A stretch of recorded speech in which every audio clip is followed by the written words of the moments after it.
সেই 18 সাল থেকে কোটা আন্দোলন থেকে শুরু করে বিভিন্ন আন্দোলনে ভয়ঙ্কর প্রতিকূল পরিবেশে নুরু ভাই যেভাবে তার অবস্থান দেখিয়েছিলেন, নানা সময় তিনি বিপদের মুখে পড়েছিলেন, অনেক মার খেয়েছিলেন।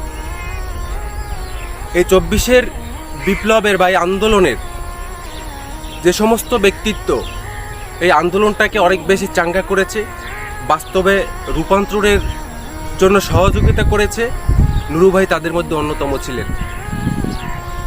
কিন্তু খুবই কষ্ট লাগে এই জুলাই আন্দোলনের সামনের দিকের যেসব সারির যেসব নেতারা রয়েছে তারা বিভিন্নভাবে নিজেদেরকে সমালোচিত করে ফেলতেছেন।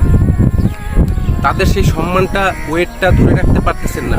পাশাপাশি এটা যেন ধরে না রাখতে পারেন সেজন্য একটা মহল বা কয়েকটা মহল কাজ করে যাচ্ছে, এদেরকে কিভাবে নেগেটিভ করা যায় এর একটা চেষ্টা কিন্তু চলতেছে। তো যাই হোক, এই সময় এই পরিস্থিতিতে এসে নুরু ভাইয়ের উপরে এইভাবে হামলা হবে এটা একদমই কাম্য নয়। এটা জুলাই বিপ্লবী প্রত্যেকটা মানুষের হৃদয়ে দাগ কেটেছে।